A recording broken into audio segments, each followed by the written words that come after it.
How are you doing? This is my summarized analysis of chapters 8, 11, 12, and 13 of the Adapted Physical Education book. This chapter explores intellectual disabilities, or ID, which are characterized by significant limitations in intellectual functioning and adaptive behavior. These limitations affect learning, communication, socialization, and independent living skills, which can also impact physical education participation. The chapter discusses how individuals with ID often experience delays in motor development, lower levels of physical fitness, and difficulties with skill acquisition. This chapter also stresses the role of adapted physical activities such as modified sports and simplified game rules to promote participation and engagement.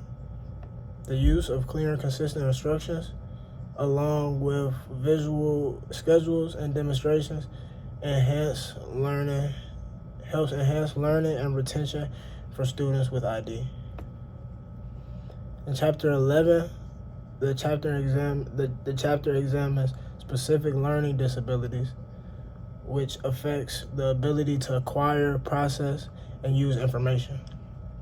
Students with SLD, or specific learning disability, may struggle with motor coordination, spatial awareness, sequencing movements, and following multi-step instructions in physical education settings. Common learning disabilities include dyslexia, dyscalculia,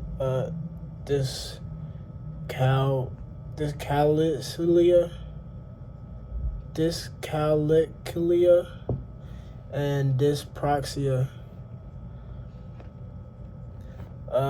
The chapter also discusses self-regulation techniques that help students with SLD manage frustration and stay engaged in activities. Providing structured routines, breaking down tasks, and allowing extra processing time are crucial accommodations. The use of assistive technology such as videos or augmented reality apps can also support motor learning and skill acquisition. In Chapter 12, the chapter addresses the unique challenges faced by individuals with visual impairments, or VI, in physical education.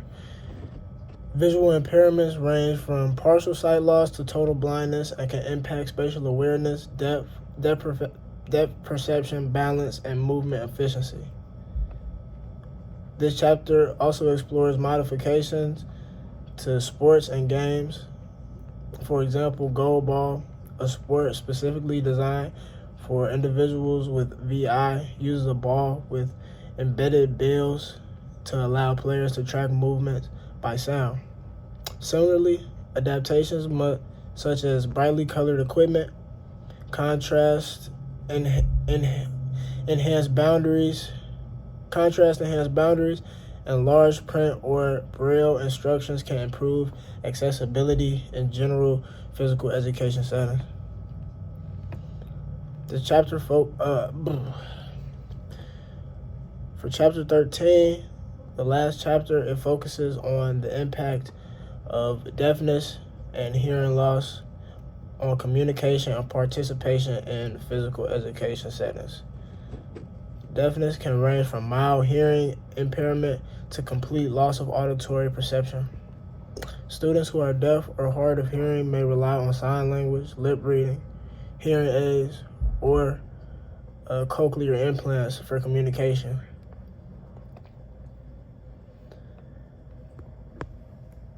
This chapter also explores adaptive sports and strategies that enhance participation. Sports like basketball, soccer, and track can be adapted by incorporating visual signals such as flashing lights, hand signals, or flags, instead of auditory cues like whistles or verbal commands. Peer support programs can also enhance inclusivity by training teammates in basic sign language and nonverbal communication techniques.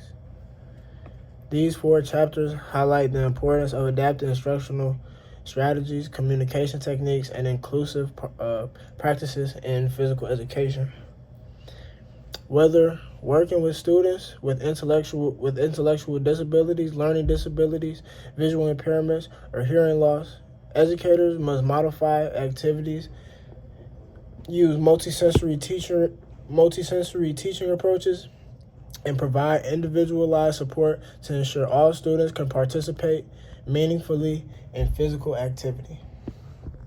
Thank you for your time. My name is Colin Williams.